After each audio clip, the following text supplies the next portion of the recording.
Përshëndetje të nderuar zonja dhe zotrim, përshëndetje të dashur miq të kanalit tim Rrëfi me Jete. Jam sot këtu pranë jush me një letër që do t'ju thyej zemrat. Është një letër e shkruar me shumë emocion nga një nën, e cila dhimbjen e shpirtit dëshiron ta ndan me të gjithë ju. Ndonjëherë është një fjalë popullore që thotë më mirë më jep një plumb edhe të mbyll syt, se sa një grusht dhe të shoh një jetë. Nëna shkruan në këtë formë: I dashur bir, po ta shkruaj këtë letër me duar që më dridhen dhe me zemrën e coptuar. Nuk e di nëse do ta dëgjosh deri në fund, por unë ndjeva se ishte koha të të tregoja gjithçka që unë mbajta të mbyllur në shpirt. Kjo letër i dedikohet djarit Alfredit. Shtëpia ku jetojmë nuk është thjesht një ndërtesë. Ajo është vendi ku unë të kam rritur, ku kam kaluar net pa gjumë pranë shtratit tënd, kur ishe i sëmur, ku kam qarë dhe jam lutur që të bëheshe burr i mirë. Çdo mur mban kujtimet tona. Çdo cep e mban zërin tënd fëmijë.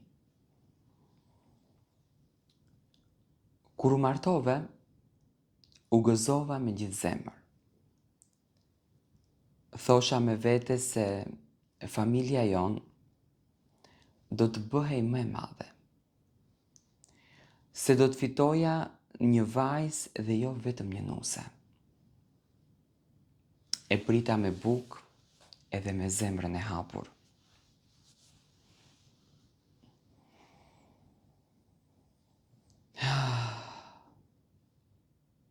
Nuk doja asnjë gjë tjetër veç paqe. Por dita ditës gjithçka ndryshoi.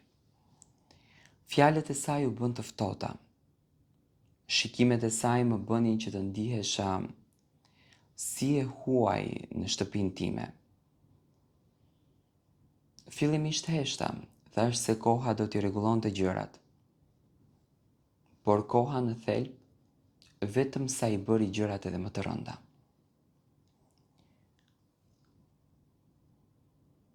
Një ditë e dëgjova të thoshte se nuk duhet më të jetoj aty.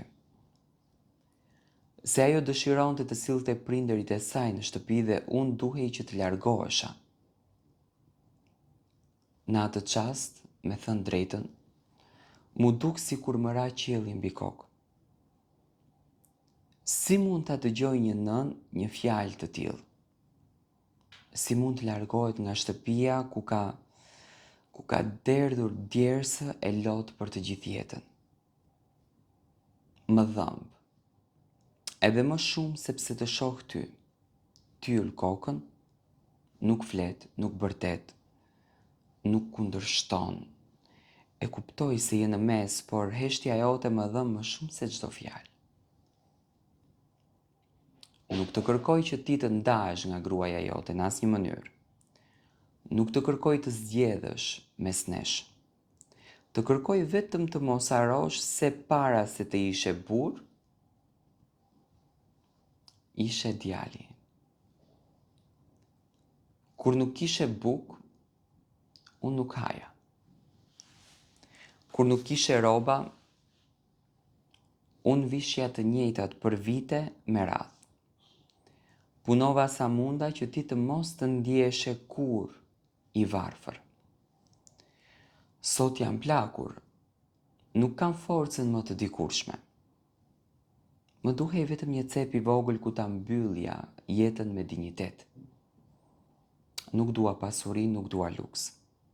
Dua vetëm respekt. Më dhëm kur dëgjoj se dikush planifikon të më nxjerrë nga shtëpia ime.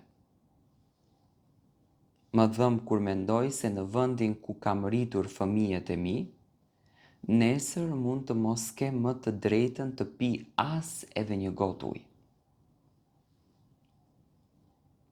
e di shumë mirë që edhe prindërit e saj kanë nevojë për dashurinë e vajzës së tyre. Nuk kam asnjë gjë kundër tyre. Por drejtësia nuk dërtohet duke shkatëruar zemrën e një nëne tjetër. Birë, mos lejo që nesër të mundoj ndërgjegja. Koha ikën si era. Prindërit nuk jetojnë për gjithmonë. Kur të largohem nga kjo botë, nuk dua të mbash mbi supe peshën e një pendese që nuk shuhet kurrë. Nëse një ditë do të më shohësh duke dal nga ajo derë me një çantë në dorë, dije se nuk do ta marr asgjë më me vete. Do të lë aty gjithë jetën time, gjithë kujtimet, gjithë dashurinë që unë e kam ndërtuar për ty. Unë do të bekoj edhe atë ditë, sepse zemra e nënës nuk di të mallkoj fëmijët e vet. Lutu që familja jote të mos përjetoj kur atë që unë po përjetoj sot. Sepse dhimbja e një nëne nuk matet me fjalë. Nëse kjo është hera e fundit që unë të shkruaj, mbaje mend vetëm një gjë. Nuk kam kërkuar kur më shumë se sa një vend të vogël në zemrën tënde. Mos lejo që dashuria për prindërit të shuhet nga eshtja.